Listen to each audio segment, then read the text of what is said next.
자, 오늘은 이제 제가 지난번에 말씀드린 것처럼 저는 이제 그 십자가와 예수님의 생애에 대해서 많이 설교하고 싶은 그런 마음이 있습니다. 그래서 지난주에 좀 그 설교하려고 했던 주제였는데요. 이 니고데모가 바라본 십자가라는 주제로 오늘은 1시간 동안 여러분들과 함께 그 은혜를 나누고자 합니다. 예수님이 십자가에 달려 돌아가셨을 때 예수님이 이제 한번 상상해 보세요.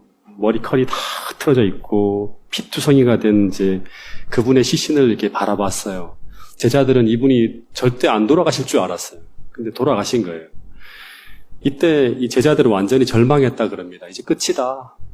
저렇게 죽었다는 것은 뭐예요? 저분이 진짜 사기꾼이었던가 보다. 하나님의 아들이 아니었던가 보다 하는 생각을 했어요. 근데 이때 낯선 두 사람이 골고다 언덕으로 올라와서 이제 그분의 시신을 달라고 하는 이제 그 빌라도의 어떤 이런 공문을 들고 왔어요. 그래서 병사들에게 요구를 합니다. 로마 병사들에게. 그러니까 보아하니까 이 사람이 굉장히 높은 사람들 같아요. 그러나 이 사람이 누구인지는 제자들이 몰라요. 근데 이 사람들이 왜 십자가에 매달리진 그분의 시신을 달라고 하는지 이제 몰라서 궁금해 하는데 이 사람들이 이제 공문서를 내밀고 이제 예수님의 시신 앞으로 나가서 그분의 시신을 내리고 그분의 시신을 이렇게 막 닦는데요. 가만히 보니까 눈물을 펑펑 흘리면서 이 망가진 시신에서 피를 닦아내고 있는 거예요. 그랬더니 이분의 시신에다가 아주 값비싼 모략과 침향을 섞은 것을 이제 기록이 한 100근쯤 되는 양을 가지고 와서는 엄청난 양으로 그분의 시신에 부었는데 이 기록에 의하면 이 정도의 향유가 시신에 부어지는 경우는 온 예루살렘에서 가장 큰 영광을 누리는 자도 죽어서 이보다 더 큰 존경을 받을 수 없을 만큼 어마어마한 향유가 예수님의 시신에 부어지는 거예요. 사람들이 생각할 때는 이분은 완전히 진짜 그냥 정말 나쁜 인간으로 죽음을 당해서 아무도 이 사람의 시신을 거듭도 볼 수도 없는 그런 상황이었는데 정반대의 이제 상황이 벌어지기 시작하는 거예요. 그래서 이제 이 사람이 누구일까? 이 예수의 시신에 100근쯤 되는 향유를 부을 수 있을 만큼 재력을 가진 이런 엄청난 부자가 누구일까 하면서 이 사람이 누구인지를 확인하고자 제자들 사이에서는 아마 야단 법석이 났겠죠. 근데 이 사람이 나중에 알고 보니 이 사람은 누구냐 그러면 니고데모라고 하는 사내들인 의원, 오늘날로 말하면 국회의원이라고 합니다. 근데 놀라운 것은 제자들이 생각할 때 이 니고데모라는 사람이 이 예수가 이 땅에서 생애할 때 단 한 번도 만난 적이 없는 사람인데 근데 이 사람이 왜 이런 엄청난 호의를 베풀어 장사를 지내주는 것일까 하고 다들 의아하게 생각을 했어요. 근데 더 놀라운 것은 뭐냐 그러면 이 사람이 예수가 참 좋은 일을 많이 한 사람이니까 장례만 치러주자 하는 것이 아니라 다시 이 제자들에게 돌아옵니다. 그리고 그리스도의 제자가 되어서 초기에 아주 어려운 상황에 있는 이 교회를 위해서 아주 굉장히 성경에 많은 기록은 나오지 않지만 성경에는 이 바울과 누구예요? 베드로 중심으로 가잖아요. 근데 상상할 수 없이 많은 헌신을 한 사람이 바로 누구냐 그러면 이 니고데모라는 사람이라 그럽니다. 근데 그가 도대체 어떤 과정을 통해서 복음을 받아들이게 되었는지 모두들 이 사람의 회심에 대해서 다들 궁금해하고 있었습니다. 근데 그렇게 궁금해하는 이 제자들의 소리를 들으면서 하루하루 지내다가 어느 날 이 사람이 요한에게 조용히 다가와서 다들 궁금해하죠. 제가 어떻게 회심했는지 이제 알려드리겠습니다 하면서 3년 전에 우리 지난번에 공부했죠, 그죠? 그 옛날 깜깜한 밤에 자신이 처음으로 주님을 만나게 된 그날의 이야기를 자세히 들려줍니다. 근데 이 이야기 속에 요한이 들어보니까 엄청난 교리와 그 거듭남에 대한 교리가 그렇게 체계적으로 나와 있는 건 요한복음 3장밖에 없어요. 그리고 하나님의 엄청난 십자가에 대한 어떤 그런 이야기들이 담겨 있었어요. 그래서 그 이야기를 요한이 듣기만 한 것이 아니라 나중에 붓으로 다 적습니다. 세세하게 옮겨 적어서 훗날 요한이 에베소에서 자기가 말년을 보낼 때 요한복음을 펴낼 때 그 내용을 요한복음 3장에 기록해서 오늘까지 전해지고 있다는 겁니다. 이 요한의 이야기를 통해서 이 니고데모를 우리가 붙은 거예요. 이 요한의 이야기를 들어보면 이 니고데모는 사례들인 의원에다가 바리새인으로서 아주 존경받는 랍비였어요. 그러니까 말로만 사람들이 가르치는 사람이 랍비가 아니라 뭐예요? 시대소망에 보면 존경을 받았어요, 사람들 앞에. 그리고 굉장히 훌륭한 사람이었어요. 그러니까 언행일치의 사람이었죠. 근데 요한복음 3장을 읽어보면 이 사람은 누구다? 거듭나지 못한 그리스도인이었다는 거예요. 근데 이 니고데모가 이 젊은 그 예수라는 사람의 등장에 관심을 갖기 시작합니다. 그 과정에 대한 많은 이야기겠지만 오늘은 이 십자가를 중심으로 펼쳐야 되기 때문에 그 이야기는 다 생략하고 이 사람의 이 관심이 이제 어디로 가냐면 끌림으로 갑니다. 이 끌림이 마침내 니고데모로 하여금 이 젊은 청년을 찾아가고자 하는 용기를 만들어냅니다. 여러분, 그래서 나중에 이 얘기도 좀 하겠지만 이 관심과 끌림을 우리는 로마서에서 공부했죠. 뭐라 그런다, 이거를? 예. 이 관심과 끌림을 뭐라 한다? 이 예수님에 대한 관심과 끌림을 하나님의 부르심이라 그래요. 부르심. 그래서 이 니고데모가 이 부르심에 반응해서 이제 그 밤에 용기를 내어서 예수님을 찾아갑니다. 그리고 예수님과 그 밤늦은 시간 아마 기록에는 없지만 아주 밤늦도록 이야기를 깊게 있게 나눕니다. 이 대화의 주제가 뭐냐 그러면 크게 세 가지의 주제로 이렇게 나누었는데 첫 번째는 뭐냐 그러면 거듭남에 대한 이야기를 나눌 거예요. 두 번째는 성령에 대한 이야기를 나눕니다. 세 번째는 오늘 우리가 정말 같이 이야기 나누는 십자가에 대한 이야기를 나눕니다. 이 세 가지 주제를 나눠요. 근데 이 니고데모가 그 밤 예수님과의 대화 속에서 불편한 진실을 듣게 됩니다. 그러니까 정말 충격 같은 그런 이야기예요. 그 첫 번째가 뭐냐 그러면 예수님이 뭐라고 했냐 그러면 니고데모에게 너는 구원받지 못할 신앙인이라는 거예요. 이제 이 얘기를 요약하면 너는 구원받지 못할 사람이야 라고 하는 거예요. 거듭나지 않으면 지금 이 상태로 너가 계속 신앙생활하면 너는 결국 하늘나라에서 하나님을 못 볼 존재라는 얘기를 하는 거예요. 여러분 근데 한번 생각해 봅시다. 60년 교회를 다녔어요. 한 60 이상입니다. 이 니고데모가. 교회에서 성경을 가르치는 교사요, 존경받는 바리새인이요, 그리고 국가 종교 전반을 경영하는 최고의 지도자 같은데, 다시 말하면 한국연합회 행정위원, 아니면 거기 그 최고의 어떤 그런 리더급의 어떤 목회자들입니다. 근데 이 젊은 청년이 자신에 대해서 내가 그런 사람인데 이런 황당한 진단을 내리는 거예요.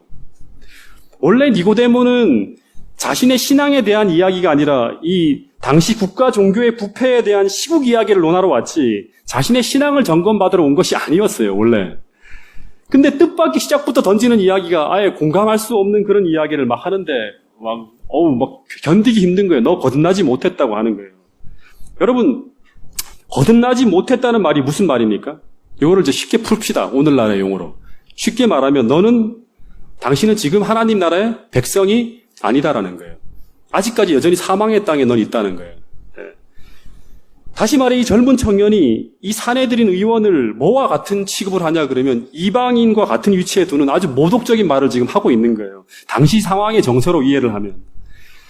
다 정확히 말하면, 오늘식으로 다 정확하게 말하면 당신은 지금 스스로 보기에는 열심히 신앙생활을 하고 있다고 생각하지만 그러나 너의 속에는 뭐가 없냐 그러면 지금 하나님을 사랑하는 마음이 없다는 말을 하고 있는 거예요. 이게 핵심이에요. 너의 마음속에 이제 하나님 사랑하는 마음이 없어. 다시 말해 너가 하는 열심은 모두가 하나님을 사랑해서가 아니라 그냥 자기 의로, 그냥 그것이 정의이고 그것이 옳은 것이라는 신념 때문에 스스로의 힘으로 신앙생활을 하고 있다는 거예요. 굉장히 충격적인 얘기죠. 그래서 예수님이 너가 하나님의 사랑이 성령을 통해서 너를 거듭나게 하지 못하면 너는 희망이 없는 사람이라는 아주 불편한 진실을 지금 니고데모에게 탁 던져놔는 거예요. 이거 불편한 정도가 아니죠. 누군가 제가 거의 20년 이상, 30년 가까이 제가 사람들에게 진리를 가르치며 살아온 제게 어떤 한 젊은 청년 교사라고 합시다. 제게 이런 말을 한다면 제가 그것이 옳은 것이라 해도 과연 그걸 받을 수 있을까? 보통 사람이라면 이 자리에서 예수를 향해서 뭐라고 나가냐 그러면요. 이런 무례한 놈이 어디 있어. 내가 너를 좀 존중해주고 인정을 해줬더니 건방지게 못하는 말이 없네 하며 자리를 털고 일어나는 거예요. 보통 이런 상황이 보통의 상황입니다. 근데 하나님은 이 니고데모의 마음을 알고 있었기 때문에 예수님은 그에게 이렇게 다가오게 만들고 그런 진리를 지금 던지는 거예요. 여러분, 그래서 이 니고데모는 이 젊은 청년의 이야기가 아직까지는 메시아라고 확증을 한 상태는 아니죠. 너무나 정확하게 자신의 상태를 찝어내는 말을 던진다는 것을 알고 있었습니다. 여러분, 한번 여러분들에게 물어보겠습니다. 여러분, 우리 모두는 거듭난 사람이 맞습니까?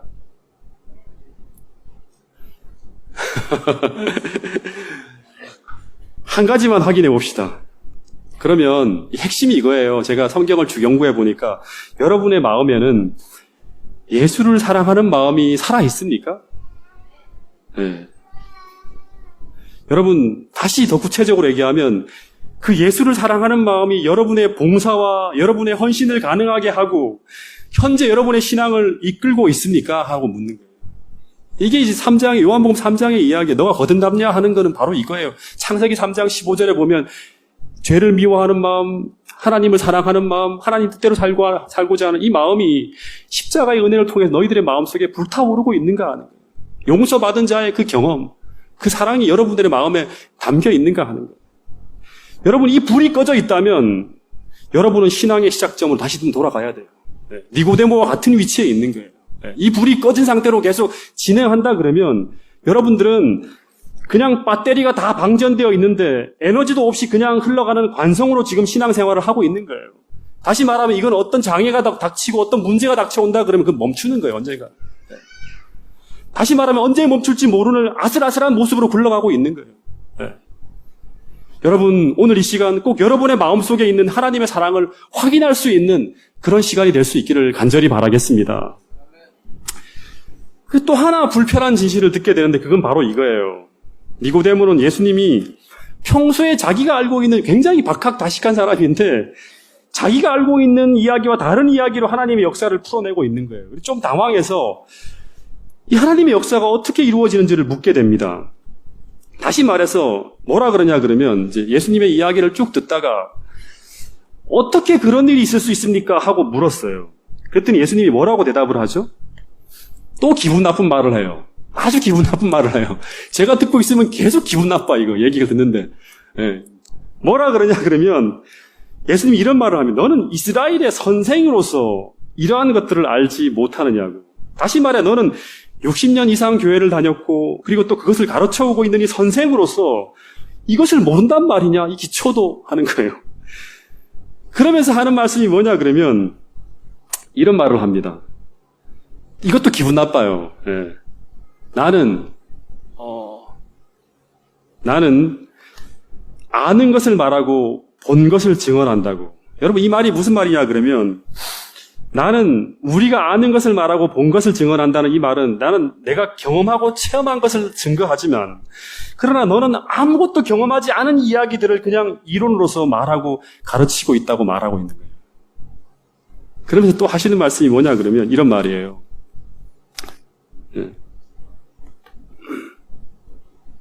12절. 예.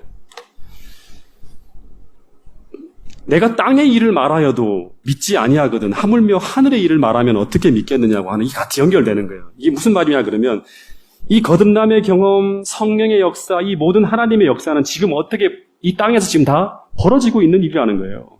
무슨 볼 수 없는 게 다 벌어지고 있는 거라는 거예요. 바람이 불매 그 소리를 들어도 눈으로는 보지 못하지만 결과는 다 나타나는, 땅에 벌어지는 다 역사라는 거예요. 그런데 이 땅의 일도 이해를 못하는데 하늘의 일을 이야기하면 어떻게 이해할 수 있겠느냐 하면서 아주 니고데모를 당황하게 하는 말씀을 또 하고 있는 거예요. 만약에 제가 이 당시에 상상을 해봤어요. 내가 니고데모라 그러면 완전 멘탈 붕괴 상태, 멘붕 상태로 빠져드는 거예요. 나는 학문적으로는 당대 성경을 가장 많이 알고 있는 사람 중에 한 사람이라고 자부하고 있는 사람인데 근데 지금은 아무것도 모르는 사람처럼 취급당하고 있는 거예요. 근데 한마디 대꾸도 할 수 없는 거예요, 지금. 다시 말해 그는 평생 한 번도 경험해보지 못한 그런 지식을 가지고 사람들에게 설명하고 가르치고 있었다고 얘기를 하고 있는 거예요. 너 하나도 모르는 얘기를 가지고 지금 계속 학문적으로 풀어 사람들에게 설명하고 가르치고 있었다는 거예요. 다시 말해 그는 지식으로는 엄청나게 많은 것을 알고 있지만 그는 그것을 한 번도 경험한 적이 없는 사람이었다는 거예요. 여러분, 교회법과 교회 형식과 예배 절차와 교리적 체계는 알고 있지만 이 거듭남을 통한 하나님을 만나는 경험적 지식이 없다면, 하나님의 은혜가 무엇인지를 모른다 그러면 우리는 니고데모와 같은 사람이라는 거예요. 이 하나님을 만나고 있는 사람은 분명히 여러분 하나님의 온기를 느끼는 사람입니다. 그 사람들은 절대 사람에게 차갑지 않아요. 그러나 니고데모는 하늘의 은혜가 무엇인지, 성령의 역사가 무엇이는지, 하나님과 동행하는 것이 무엇인지, 하늘이 주는 위로가 무엇인지, 하늘이 주는 평안이 무엇인지, 그리고 그것을 어떻게 경험할 수 있는지 아무것도 모르는 사람이었어요. 이런 사람을 한마디로 하면 뭐라 그런다? 오늘날로 말하는 율법주의자라는 거예요. 여러분, 율법을 지키는 사람이 율법주의자가 아니에요. 하나님의 은혜를 받지 못하면서 이 법과 형식과 절차만을 지켜가는 사람, 자기 힘으로. 여러분, 오늘 이 니고데모에게 말씀하셨던 이 하나님의 말씀을, 이 예수님의 말씀을 오늘 우리에게도 적용해 볼 수 있게 되기를 간절히 바라겠습니다. 나는 정말 하나님이 약속하신 그 은혜를 경험하고 있는, 정말 하나님 나라에 속한 사람이 맞는지, 내가 진짜로 믿음으로 사망에서 생명으로 옮겨간 사람이 맞는지. 여러분, 근데 이 니고데모는 부인할 수 없는 이 모든 진리를 다 마음에 담았어요. 근데 여전히 그는 거듭나지 못합니다. 다시 말해서 이 이야기가 옳다는 것과 그분이 말씀하신 모든 것이 진리라는 것을 그의 양심은 확신하고 있었지만, 다시 말해 이 진리에 대한 호의는 가지고 있었지만, 그러나 이 진리가 그의 인생에 거듭남을 일으키지 못합니다. 예수님의 이야기를 들었는데도 거듭나지 못해요. 3년 반 동안. 여기서 제가 참 충격적인 사실을 하나 발견했는데 뭐냐 그러면, 여러분, 회심과 거듭남은요, 진리를 안다고 이루어지는 것이 아닙니다. 여러분, 우리가 어떤 것을 안다고 해서 그것이 하나님을 만나는 게 아니에요. 다시 말해서 이렇게 해서 거듭나야 하는 거야, 이 방법으로 구원받는 거야 라는 어떤 진리의 이야기를 듣는다고 해서 사람들이 그것을 듣고 그대로 거듭나고 회심하게 되는 것이 아니라는 걸 제가 발견하게 되었어요. 여러분, 이 니고데모의 마음에 떨어진 이 말씀의 씨앗이 발화하려면 한 가지가 더 필요했어요. 다시 말해 이 니고데모가 회심하기 위해서는 이런 이론과 지식뿐만이 아니라 또 하나의 바람이 불어야 돼요. 제가 군에 있을 때 정말 영혼 구원을 하고 싶어서요, 경계 근무를 쳐는 초소에서 수도 없이 많은 사람들에게 제가 알고 있는 진리를 가르쳤어요. 안식일 진리, 수도 없이 많은 이야기들을 전했어요. 어떤 날은 초소에서 제가 하도 언성을 높여서 막 이야기를 하고 있으니까 싸움이 난 줄 알고 고참이 뛰어 올라오는 거예요. 그랬더니, 재훈아, 좀 살살 전도해라. 그러는 거예요. 그래서 언제나 전도의 대상을 놓고 이렇게 전도를 하면요, 첫 시간에는 이 사람들이 저항을 해요. 특별히 이제 일요일 교회를 다니고 있는 친구들은 강력하게 저항을 해요. 근데 이미 저는 다 준비를 해왔잖아요. 지피지기면 백선백승, 얘는 아무것도 모르고 들어오는 거예요. 초소 안에. 그러면 다 준비해 왔기 때문에 첫 시간엔 저항을 하다가 두 번째 시간엔 조용해집니다. 그리고 세 번째 시간부터는 언제나 저 혼자 떠들어요. 그러다가 이제 승리했다고 직감을 하죠. 근데 그 중에 몇 명은 이제 제 밑에 있는 애들이죠. 강제로 제 강압에 못 이겨갖고 교회까지 끌려 나옵니다. 근데 그 중에 단 한 명도 주님께로 인도해진 사람이 없다는 거예요.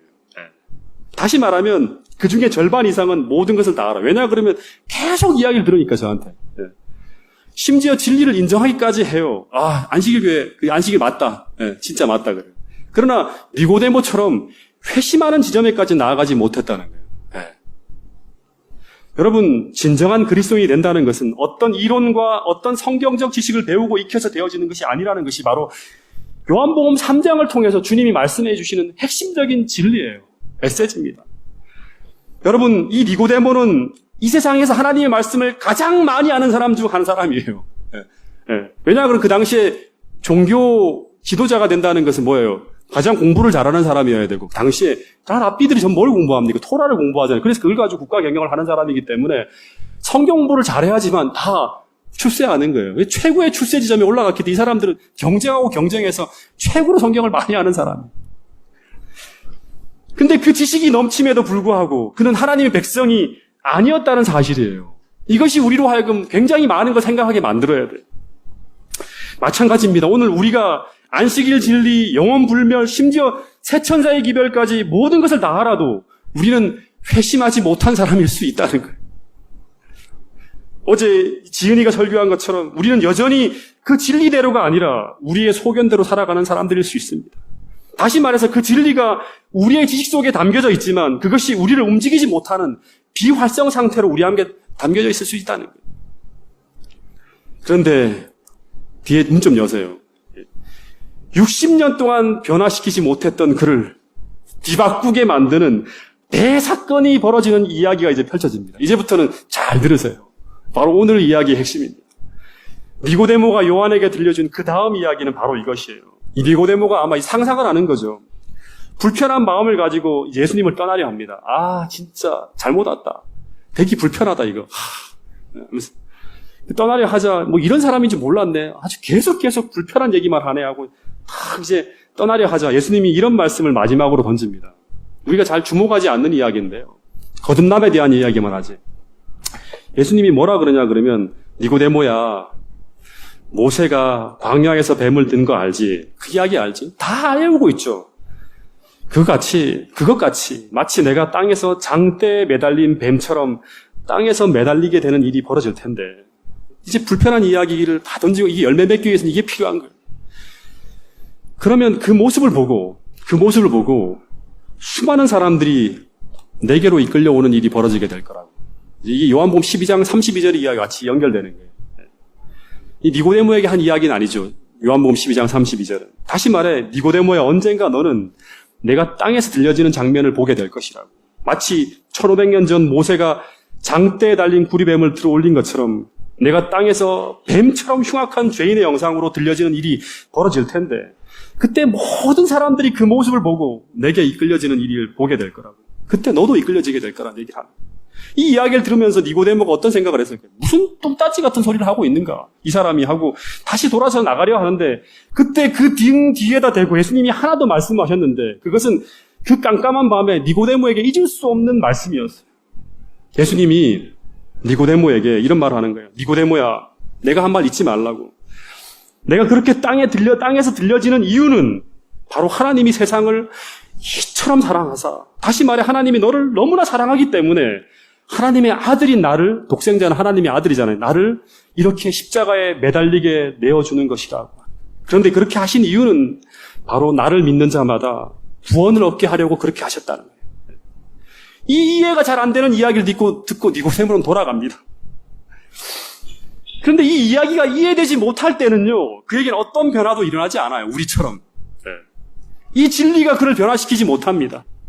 심지어 예수님의 이야기까지도 단지 예수님에 대해 그 가르침에 대해 호의적으로 대할 뿐 그분의 제자로 변화되어지는 거듭남은 일어나지 않습니다. 참 논리적이고 중요한 얘기고 참 좋은 얘기구나 하는 정도만 생각을 하지. 그래서 예수님이 어려운 일을 당할 때마다 사내들은 의원으로서 그가 도와주긴 하지만 절대 그의 삶이 혁명적으로 변하지는 않아요. 거듭남이라는 건 뭐예요? 이전 삶이 죽는 거예요. 근데 어느 날 그 나사렛 예수가 예루살렘으로 들어온다는 이야기를 듣습니다. 그리고 그가 온 군중들의 환영 속에서 예루살렘에 입성했다는 이야기를 들으면서 이제 그가 정말 왕으로 등극할 것인가 말 것인가가 온 예루살렘의 이슈여서 니고데모도 흥미롭게 그 행적을 주목해 보고 있었어요. 돌연 6월절 준비를 하던 이 니고데모가 이제 그 금요일 아침이죠. 아침에 충격적인 이야기를 듣습니다. 그분이 전날 밤에 자기도 없는 사이에 사내들인 회의가 열렸는데 그때 사내들인 회의의 결정에 의해서 새벽에 그죠? 네, 체포되어서 그 새벽 불법적으로 그날 새벽에 1차 천리로 재판을 받고 그리고 이른 아침에 로마의 재가를 받은 후 바로 지금 골고다 언덕으로 끌려가서 지금 십자가에 매달려 있다는 바로 전날까지 상상할 수도 없는 일이 충격적인 이야기가 벌어졌다는 얘기를 듣는 거예요. 그러면서 아마 니고데모가 급히 골고다 언덕으로 달려가는데 근데 그때부터 그토록 이해가 안 되던 성경의 퍼즐들이 다 모아지기 시작합니다. 수도 없이 암송하고 읽고 우리도 그렇잖아요. 수도 없이 예언의 신을 보고 읽고 암송하던 그 사람들이 가르쳤던 그 수많은 성경의 말씀들이 성경의 인도를 통해서 퍼즐처럼 쫙 맞춰오면서 지금 십자가에 달려 돌아가시는 그분이 어떤 분인지를 계속 비추어 주는 거예요. 그리고 드디어 이분이 누구인지를 알게 될 때 그는 감당할 수 없는 놀라운 사실 앞에 무너지게 됩니다. 십자가에 달린 그분을 보는데 그리고 난 다음에 보는데 그분의 모습은 차마 얼굴을 들고 볼 수 없을 만큼 처참하게 망가지고 부서져가는 충격적인 모습이었어요. 그러면 3년 전 산상에서 하셨던 말씀 니고데모야 기억해라. 꼭 지금 내가 하는 말을 잊지 말라고. 내가 1500년 전 모세 시대에 장대에 매달린 구리뱀처럼 땅에서 들려서 처참하게 매달려 죽어가는 모습을 보게 될 때가 올 텐데 그때 너는 기억을 해야 한다는 거예요. 그것은 바로 하나님이 너를 이처럼 사랑하사 너를 구하기 위해 내 생명을 내어주는 것이라고. 이 생명이 어떤 생명인지를 알게 될 때, 다시 말해 이 생명이 하나님의 아들이시고 천지를 창조하신 그 여호와라는 사실을 알게 될 때, 이 구약 사람들에게 여호와라는 사실은요, 그들이 어떻게 하냐 그러면 그분의 이름조차도 못 부르는 위대한 이름이에요.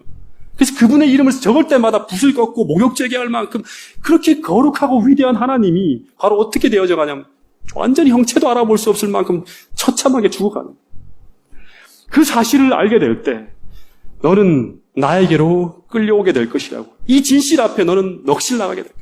실제로 이 니고데모는 아마 거의 반쯤 정신이 나간 상태였을 거예요. 그리고 다시 십자가를 바라볼 때 그는 그 어마어마한 고초 속에 돌아가시는 그 예수를, 이 하나님의 아들을 죽게 만든 이 죄를 보게 됩니다.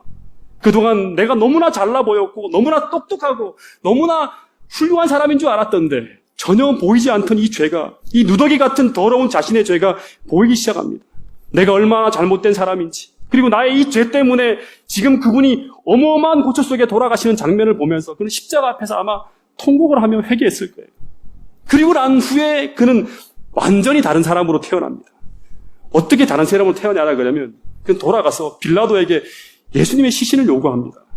그 전까지 그렇게 조심스럽게 행동하고 그렇게 예수와 연관되어질까 봐 두려워했던 그가, 세상과 하나님 앞에서 왔다 갔다 하던 이 사람이 이제 아무 꺼리낌 없이 자신의 태도를 밝히는 거예요. 달라고, 그 시신을.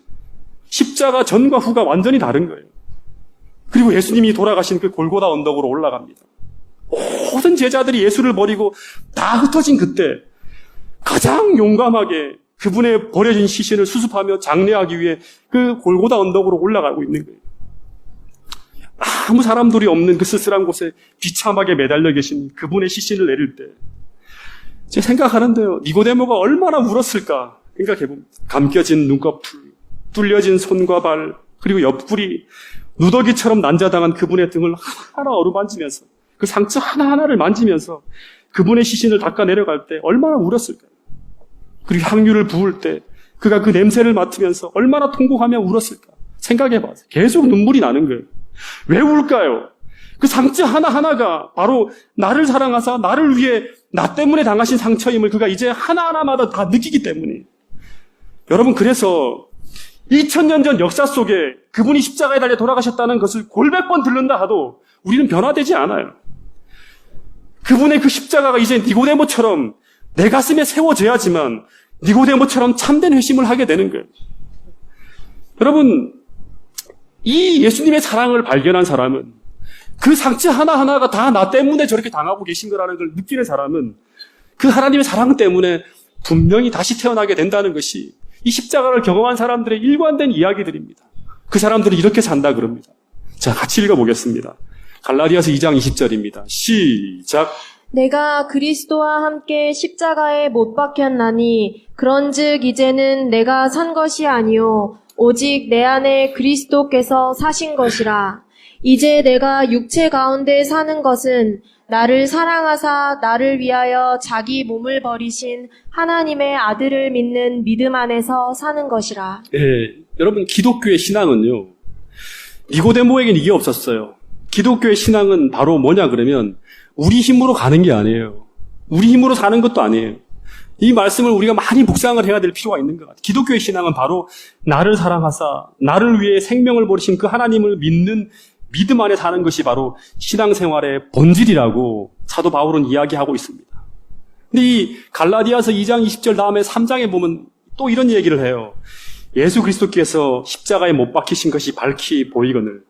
여러분, 신앙생활이라는 것은요, 나를 사랑하사 나를 위해 자기 몸을 버리신 하나님을 믿는 것이라고 하는데, 그 믿는 것이 바로 뭐냐 그러면 바로 예수 그리스도께서 십자가에 못 박히신 것이 우리 눈앞에 밝히 보이는 것처럼 그것을 바라보며 살아가는 것이 바로 하나님의 아들을, 이 갈라디아 2장 20절의 그 믿음이에요. 이 사랑이, 이 희생의 의미가 언제나 우리 눈앞에 보여야 우리는 내 안에 내가 사는 것이 아니라 예수 그리스도께서 내 안에 사실 수 있다는 말이에요. 다시 말하면 이 사랑이, 이 희생의 의미가 언제나 우리 눈앞에 보여야 내 안에 내가 사는 것이 아니라 그리스도께서 내 안에 사실 수 있다는 말이에요. 그래서 오늘 내가 교만하고, 오늘 내가 잘 참지 못하고, 내가 믿음대로 행하지 못하고, 내가 모든 신앙적으로 실패하는 그 모든 이유는 바로 내가 내 안에 그리스도가 아니라 누가 살고 있기 때문에, 내가 살고 있기 때문이라는 거예요. 그 이유는 바로 뭐냐 그러면 나를 위해 돌아가신 그분이 내 눈에 잘 안 보이기 때문에, 우리가 보지 않기 때문에 그런 거예요. 여러분, 니고데모가 본 것처럼 그 십자가에서 그분의 희생의 모습이 보여져야 하고 그 의미가 가슴 깊이 깨달아져야지만, 느껴져야지만 우리는 이제 내가 내 안에 사는 것이 아니라 예수님께서 그분의 뜻대로 나를 이끌어갈 수 있다는 거예요. 이 엄청난 사랑이 내 안에 들어와야지만 우리가 거듭날 수 있고 변화될 수 있다는 것이 바로 갈라디아서와 요한복음에 담겨있는 예수님의 그 절절한 메시지입니다. 여러분, 히브리서 12장 2절에 보면 이런 말씀이 있어요. 제가 이거는 십자가 설교할 때 한번 말씀드린 거예요. 믿음의 주요 온전케 하신 이인 예수를 바라보자 합니다. 믿음의 주인이시고 우리를 온전케 하실 수 있는 분은 예수님이고, 그분을 바라볼 때 우리 믿음이 생겨난다고 하는데 어떤 예수를 바라봐야 하는가? 사도 바울의 주제는 오직 십자가예요. 오직 십자가예요. 네. 그가 어떤 예수냐 그러면 바로 그 앞에 있는 기쁨을 위하여 십자가를 참으사 부끄러움을 개의치 아니하시더니 하나님 보좌 우편에 앉으신 그 위대한 예수님이 십자가에서 어마어마한 희생을 치르고 있는 그 희생의 놀라운 의미를 바라봐야지만 된다는 거예요. 다시 말해, 십자가에 달리신 그 예수님을 바라볼 때 그 엄청난 겸비와 희생 속에 나타나는 그 하나님의 엄청난 사랑을 우리가 바라보게 될 때 우리의 신앙이 온전케 되어진다고 하는 거예요. 여러분, 니고데모뿐만이 아니라 모든 그리스도의 제자들은 다 십자가를 정점으로 달라집니다. 십자가 이전과 이후가 달라져요. 다시 말해, 니고데모나 제자들이나 별반 차이가 없었어요. 여러분, 아무리 옳은 이야기를 100번, 1000번 들어도, 아무리 진리를 확인해도 우리는 그 옳은 이야기로는 회심하지 않습니다. 이 십자가의 사랑이 우리를 거듭나게 하고 이 십자가의 사랑이 우리를 변화시킨다는 거예요. 제가 이번에 말씀 캠프를 준비하면서 이 얘기를, 이 복음서를 다시 한번 쫙 보는데요. 전부 다 핵심은 십자가예요. 여기서 승부가 나지 않으면 우리는 희망이 없는 거예요. 여러분, 솔직히 말하면 저는 아직 이 십자가에 대해서 너무나 희미하게 밖에 모른다는 사실을 이번 설교를 준비하면서 또다시 깨닫게 되었어요. 어떻게 하나님이 나를 사랑하셔서 나를 위해 자기 목숨을 버릴 수 있는지, 그것이 어떻게 가능한지 설명은 할 수 있고 수많은 책을 읽으며 신학적으로 풀어서 해석은 할 수 있지만 저의 지성으로는요, 저의 너무나 얕은 이 깨달음으로는 도저히 알 수 없는 이야기가 바로 십자가의 이야기입니다. 여러분, 지난번에 작년이죠. 지역 기도회를 할 때 명득천 목사님께서 한 예화를 들려주셨는데 참 제가 감동이 되었어요. 이 히말라야 촐라봉이라는, 이제 히말라야에 보면 굉장히 이제 험난한 그런 산이 하나 있는데요. 이 촐라봉을 이 박정은이라는 사람이 자기 후배와 함께 세계 최초로 이제 겨울철 등반을 해서 성공을 했다 그럽니다. 그리고 천하를 얻은 기분으로 하산하게 되는데, 내려오는 길에 어떻게 하냐면 이 자일 하나를 서로 묶고 하산을 했는데, 이 박정은 씨가 앞서고 후배가 뒤에 서서 따라 내려오다가 전문 산악인으로는 절대 하지 말아야 될 실수를 하게 됩니다. 이 크레바스라는 곳에 빠져요. 그래서 이 크레바스는 뭔지 아시죠? 그죠? 빙벽 사이에 난 벼랑인데 거기에 빠지면 100% 다 죽는데요. 근데 이 자일 하나에 이제 박정은 씨와 후배가 같이 묶여 있어서 후배가 빠지면서 이제 크레바스 속에 끌려 들어가니까 이 박정은 씨가 안 딸려가려고 사투를 벌입니다. 근데 이때가 이제 산의 꼭대기에 올라갔다 내려오기 때문에 이제 체력이 다 소진된 상태래요. 그리고 후배는 더군다나 다리를 다쳐서 걸을 수 없는 입장이에요. 다리가 다 부러져갖고. 근데 이 건장한 후배를 살리겠다고 버티다가는 두 사람 다 죽는 거예요, 여기서.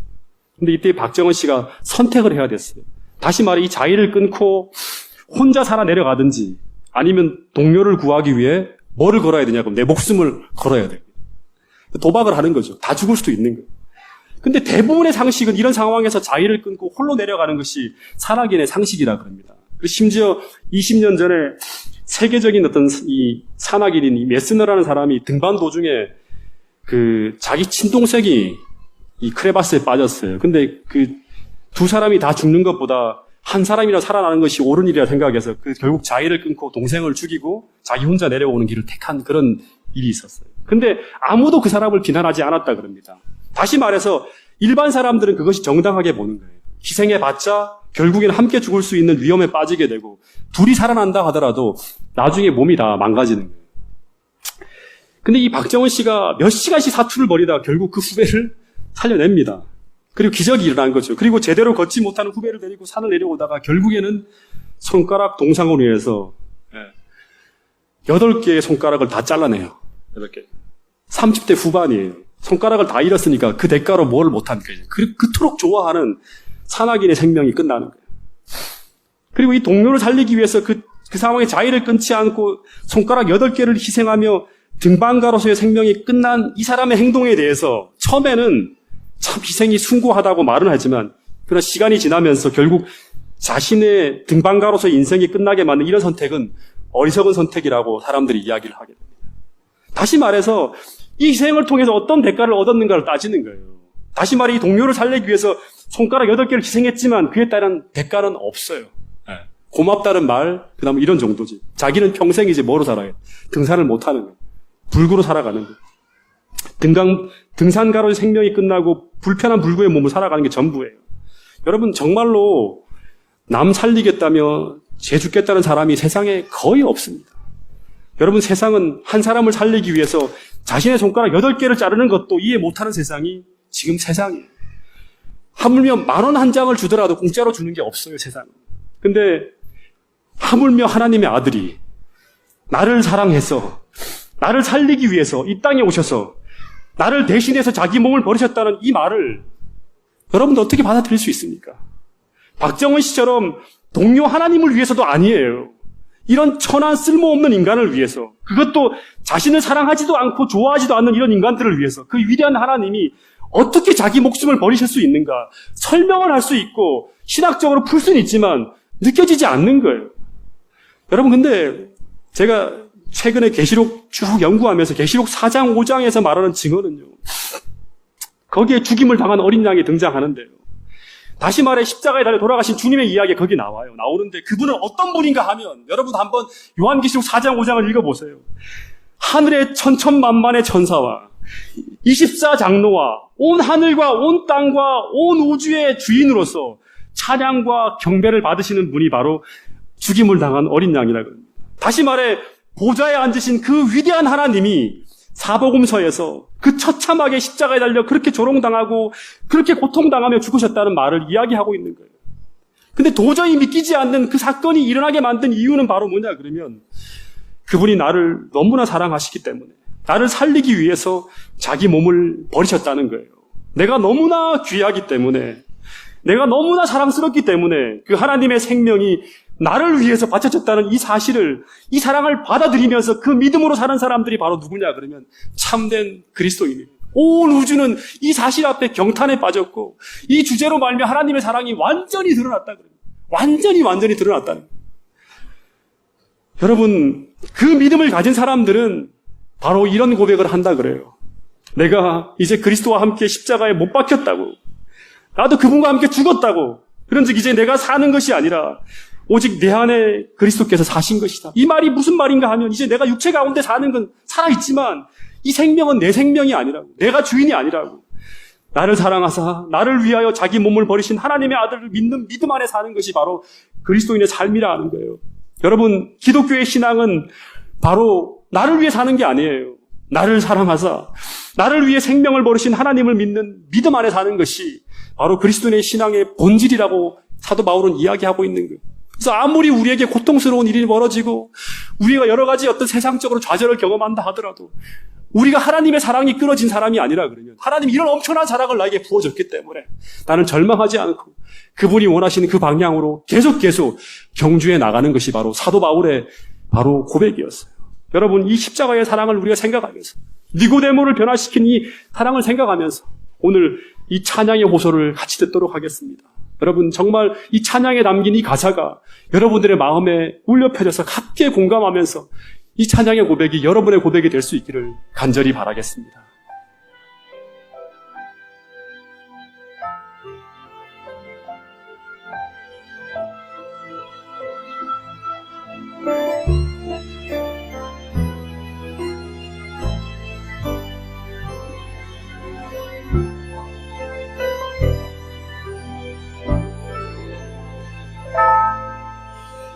흘러내리는 눈물의 의미를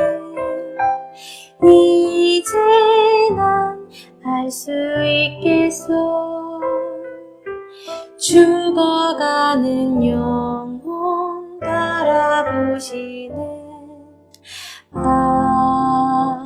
아버지의 마음, 이제 더 이상 바라볼 수 없소. 그들에게 난 달려가겠소. 영원한 생명 그 십자가 나 따라가오. 세상 날 버려도 지쳐 쓰러져도 난 올 수 없는 십자가. 생명을 구할 수만 있다면 그는 주를 볼 수 있다면 나의 생명이라도 두고 가겠소. 주님 가신 그 길처럼 단 한 번만이라도 아버지 위해 아낌없이 드릴게요.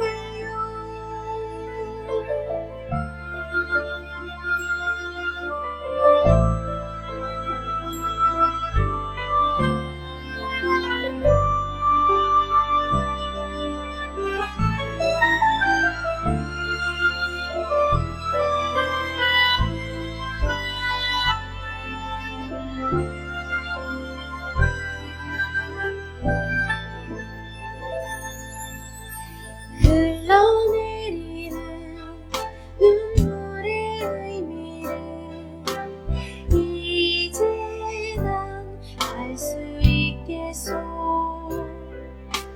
죽어가는 영혼 바라보시는 아버지의 마음,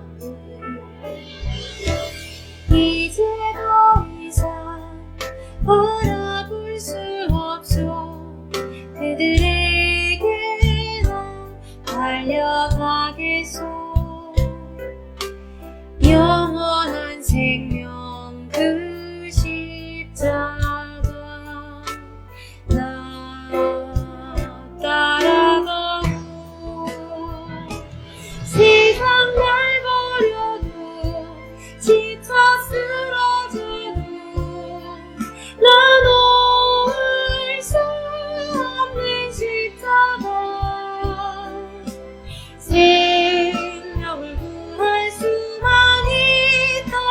있다면 그는 주를 볼 수 있다면 나의 생명이라도 두고 가겠소. 주님 가신 그 길처럼 단 한 번만이라도 아버지 위해 아낌없이 드릴게요. 나의 가슴 속에서 흐르는 눈물, 내 아버지 사랑이죠. 이제 울지 말아요. 세상 모두가 주의 이름 부를 때요.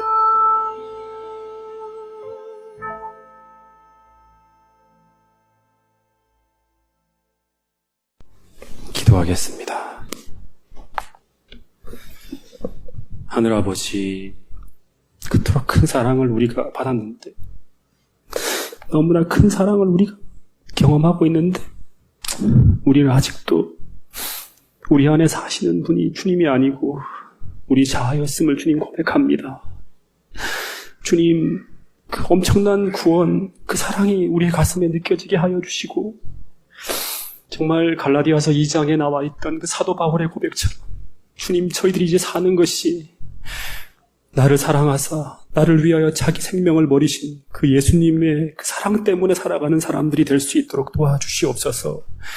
세상이 가면 갈수록 살기 불편하고 여러 가지로 우리를 좌절케 하는 많은 일들이 벌어지지만 주님, 그 엄청난 사랑이 우리를 다시금 일어나게 하여 주시고 그 십자가의 힘이 우리를 다시금 일으켜 세우게 하여 주셔서 주님, 마침내 우리가 모든 죄악들을 이기고 세상의 장애들을 이기고 주님과 함께 그 영원한 하늘나라에서 함께 사는 그 일을 꿈꾸며 소망하며 살아가는 저희들 모두가 될 수 있도록 도와주시옵소서.